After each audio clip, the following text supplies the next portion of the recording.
अच्छा, तो कभी ऐसा सोचा है कि क्या हमारी सोच मतलब जो हम सोचते हैं वो सच में हकीकत बन सकती है? कई बार लगता है ना जैसे कोई चीज बहुत ज्यादा चाहिए और वो मिल गई। हाँ, होता है ऐसा। या फिर जिस चीज से डर रहे थे वही हो गया। एग्जैक्टली तो आज हम इसी पर थोड़े गहराई से बात करेंगे। हमारे पास कुछ सोर्सेज हैं, खासकर ये किताब द सीक्रेट और कुछ लेख जो आकर्षण के नियम मतलब लॉ ऑफ अट्रैक्शन पे बात करते हैं। हाँ बिल्कुल, और ये अनुभव जो आपने कहे वो काफी आम है, और ये किताब द सीक्रेट इसी को एक सिद्धांत की तरह बताती है, आकर्षण का नियम। अच्छा। सीधी सी बात है, जैसा सोचोगे वैसा पाओगे। पॉजिटिव सोचोगे तो पॉजिटिव चीजें आएंगी, नेगेटिव सोचोगे तो नेगेटिविटी आएगी।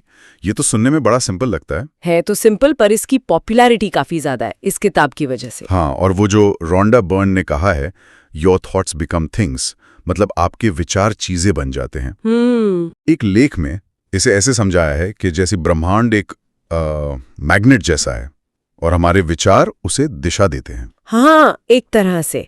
पर इसमें एक बहुत जरूरी पॉइंट है जो आपके सोर्सेज में भी है। क्या? कि ब्रह्मांड शायद शब्दों से ज्यादा हमारी फीलिंग्स, हमारी भावनाओं को समझता है। ओह, ओके, मतलब सिर्फ सोचना काफी नहीं है? नहीं, ये बहुत क्रिटिकल है। सिर्फ ये कहना कि भाई मुझे अमीर बनना है शायद उतना काम ना करे अगर अंदर से वो कमी वाली फीलिंग है या शक है। अच्छा। हाँ, एक पेपर में ये भी था कि हमारा जो सबकॉन्शियस माइंड है, अवचेतन मन, उसके बिलीव्स ज्यादा पावरफुल होते हैं।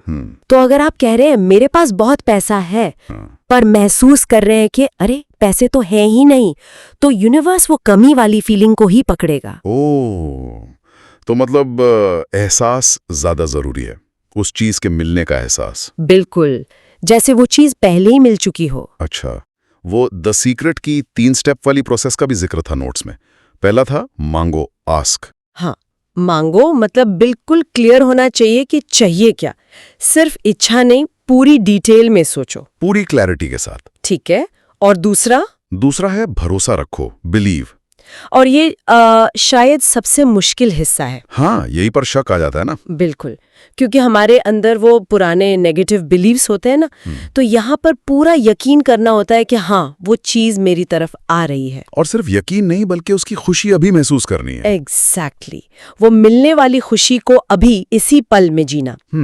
और तीसरा स्टेप है ग्रहण करो, रिसीव। हाँ, रिसीव मतलब जब वो मौका आए या वो चीज मिले तो उसके लिए तैयार रहना, खुले दिल से लेना। एक तरह से अपनी एनर्जी को अलाइन करना, जैसा एक नोट में लिखा था। हाँ, सही कहा। अच्छा महसूस करना ताकि और अच्छी चीजें आपकी तरफ आएं। तो ये सिर्फ एक बार करने वाली चीज नहीं है? नहीं, इसे रोज की प्रैक्टिस बनाना होता है। आपके सोर्सेज में भी इस पर जोर है। अच्छा, तो रोज कैसे करें इसे? कुछ तरीके भी बताए थे शायद। हाँ, कुछ टेक्निक्स हैं। जैसे एक है विजुअलाइजेशन, मतलब कल्पना करना। कल्पना कैसे? रोज बस 5-10 मिनट आंखें बंद करके जो चाहिए उसे देखो। सिर्फ देखो नहीं, महसूस करो। उससे जुड़ी फीलिंग्स, आवाजें, खुशबू, सब कुछ। ओके, मतलब पूरी तरह से उसमें डूब जाना। हाँ, और दूसरी टेक्निक है ग्रैटिट्यूड, यानी शुक्रिया अदा करना। अच्छा, किस चीज का शुक्रिया? जो आपके पास अभी है उसके लिए, और जो आप पाना चाहते हैं उसके लिए भी, ऐसे जैसे वो मिल ही गया हो। ये पॉजिटिव फीलिंग को बढ़ाता होगा ना? हाँ, और एक और चीज है अफर्मेशंस, सकारात्मक बातें दोहराना। जैसे मैं खुश हूँ, मैं हेल्दी हूँ, मेरे पास पैसा है। और इन्हें ऐसे बोलना है जैसे ये अभी सच हैं। हाँ, प्रेजेंट टेंस में।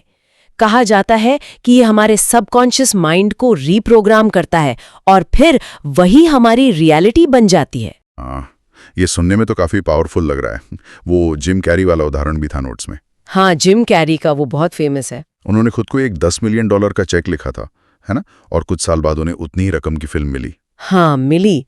ये दिखाता है कि कितना क्लियर इरादा और विश्वास काम कर सकता है। कमाल है। हाँ, पर इसमें एक बात और ध्यान रखने वाली है जो कुछ सोर्सेज बताते हैं। क्या? कि इसे सिर्फ ख्याली पुलाव पकाने का बहाना नहीं बनाना चाहिए। मतलब एक्शन लेना, कोशिश करना भी जरूरी है। इसे बाहरी दुनिया को नजरअंदाज करने के लिए इस्तेमाल नहीं करना चाहिए। हाँ, ये सही पॉइंट है।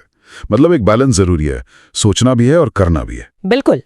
आकर्षण का नियम शायद अंदर के विश्वास और बाहर के कर्म दोनों का मेल है। ये हमें अपनी सोच की ताकत का एहसास दिलाता है और ज्यादा पॉजिटिव और फोकस्ड रहने में मदद कर सकता है।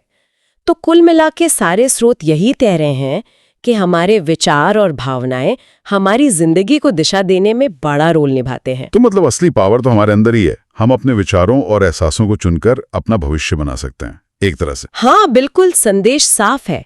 क्या चाहिए वो क्लियरली मांगो, पूरा भरोसा रखो और उसे पाने की फीलिंग में जियो। सुनने में आसान लगता है पर करने में? हाँ, प्रैक्टिस चाहिए, डेडिकेशन चाहिए। ये नोट्स भी यही कहते हैं। तो फिर एक सवाल सबके लिए छोड़ जाते हैं। अगर ये शक्ति हम सबके अंदर है तो आज अभी से हम अपने लिए क्या चुनेंगे, क्या आकर्षित करना चाहेंगे? सोचने वाली बात है।